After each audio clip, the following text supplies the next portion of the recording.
As everyone knows, the sun lives on the other side of the vault of heaven, but her daughter lives below it, right in the middle.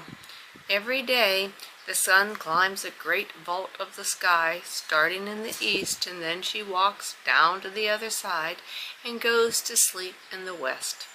When she gets to the middle of the sky, she likes to stop and visit with her daughter, and sometimes they share a meal together. Now the sun loved her daughter very much, but she wasn't as fond of the people who lived down on the earth. One day she couldn't bear it any longer, so she complained to the moon.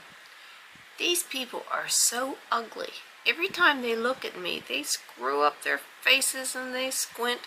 None of them will ever bother to look at me properly. It's terribly ungrateful, considering everything that I do for them." "I don't know what you're talking about," said the moon. "Whenever they look at me, they smile. I find the people to be quite pleasant indeed." Upon hearing that the moon received such greetings from the people, Sun's jealousy grew stronger. Finally, she decided that the best way to solve the problem was to kill all the people. Every day, as she got close to her daughter's house, she sent down rays that carried a fever. Soon all the people were very sick, and many of them died. But still, the sun did not stop. She wanted to keep sending the rays until every last person was dead. The people were very worried. "Everyone in our village has lost a loved one," they said, "and more people are getting sick by the day. If this keeps up, soon there will be no more people." The people didn't know what to do. They had no power to stop the sun. They held a council, and it was decided that they would go and ask little men for help. The little men had magic powers, and they were on friendly terms with the people. When the little men heard what the sun was doing, they said, "Oh dear, there's really only one way you can save yourselves. You'll have to kill the sun." "We don't know how to do that," the people said. "We don't even know how to get to her house." "Oh, don't worry. We know what to do. Send us 2 of your bravest warriors tomorrow morning, and we'll get the problem solved." In the morning, the 2 bravest warriors went to see the little men. The little men changed the men into snakes. One became a hog-nosed snake, while the other was turned into a copperhead. "Now, go to the house where the sun's daughter lives," the little men said. "The sun goes there for a meal every day at noon. If you wait next to the door, you can bite her when she arrives, and then she'll die, and you'll be free of the fever." The 2 snakes slithered up into the sky, and they waited near the house of the sun's daughter. At midday, the sun arrived. The hog-nosed snake was the first to strike, but the sun's light was so bright that he was blinded. All he could do was flop over on his back and spit out smelly slime. The sun smelled the slime, and she saw the snake. "Oh, you disgusting thing," she said, and she nudged it away from the door with her toe.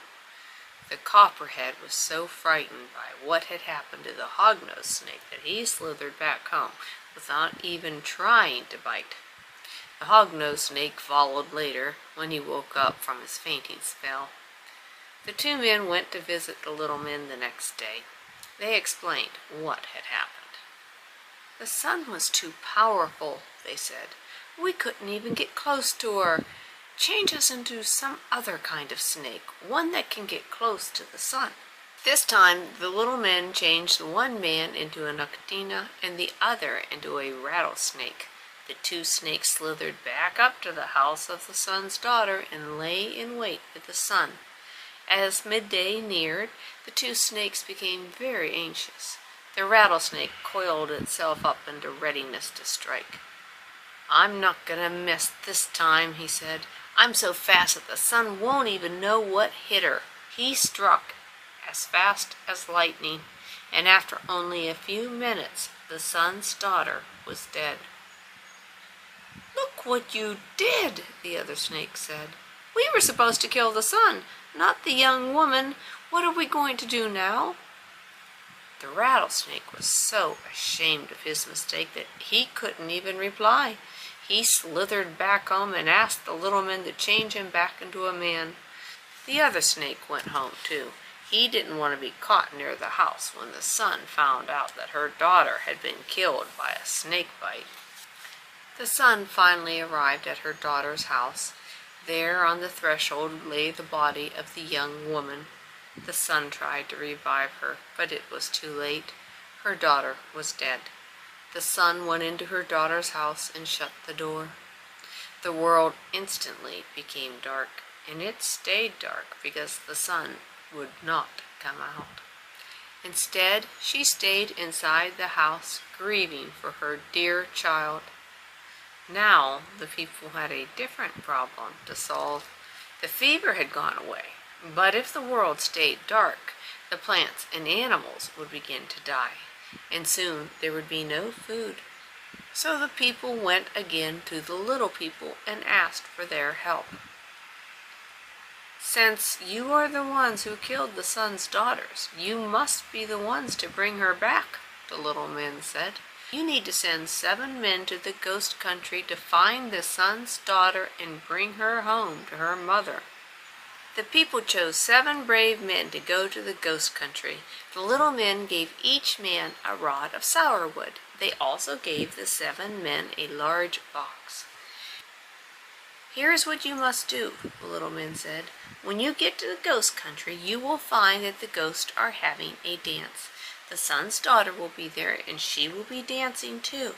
As the dance circle comes around to where you are, you must strike the sun's daughter with your sourwood rods until she falls down. Then you must pick her up and put her into the box. Close the lid tightly, and then bring her back to her mother. But remember, you must not lift the lid until you get to the house where the sun is, or the young woman will be lost forever." The men promised to follow the instructions carefully, and they departed for the ghost country. When they arrived, they found that the ghosts were all having a dance, just as the little men said they would. The men watched the dance for a while, and when they picked out which one was the sun's daughter from among the dancers, they got ready to strike her. Each time she went past one of the men, they hit her with their rods, and soon she fell to the ground. The men rushed over, picked her up, and put her in the box. The men then picked up the box and started the long walk back to the sun's daughter's house, where the sun was still grieving and refusing to shine. As the men walked along carrying the box, the sun's daughter awoke. After discovering that she had been imprisoned inside a box, she could not open the lid. She banged on it with her fist and shouted, "Let me out! Please, please let me out!" The men refused to listen and kept walking. For the rest of the journey, she begged the men to let her out. "Please let me out. I can't breathe in here. Or if you won't let me out, at least open the lid a little so some fresh air can get in." As the men were approaching the sun's daughter's house, the pleas of the young woman became so piteous that they relented. "Surely it won't hurt just to open the box a little crack. We're close to her house, and she's in such distress." The men put the box down and lifted the lid just the tiniest crack. They heard a fluttering sound inside the box. Something flew out of the box and into the bushes. The men couldn't see what it was, but they heard the sound of a redbird calling from the bushes. The men picked the box up and continued their journey, but when they got to the house and opened the box, it was empty.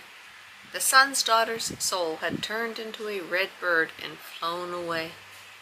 This was a disaster, not only for the sun, but also for all people, because if the men had followed the instructions and kept the box shut, it would have been possible for us to visit the ghost country and bring our loved ones back to life.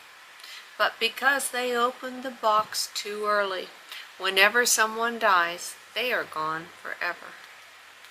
Now, the men had stopped by the son's daughter's house on the way to Ghost Country to let the son know that they were going to try to get her daughter back. The son had been very happy when she'd heard that, and she had waited with great excitement at the prospect of getting to see her daughter again. But when the men opened the box and found it empty, the son began to wail and weep great tears. She wept so much that the earth became flooded and the people began to drown. So the people decided to send their most beautiful young men and young women to sing and dance for the sun, hoping that the music and dancing would cheer her up so she would stop crying and shine again. The young people sang and danced in the best way they knew how, but nothing they did seemed to make any difference. Finally, the drummer started playing a different way, and the sun stopped crying. She looked up at the dancers and she listened to their song. She watched the dance for a little while, and then she smiled, having forgotten her grief.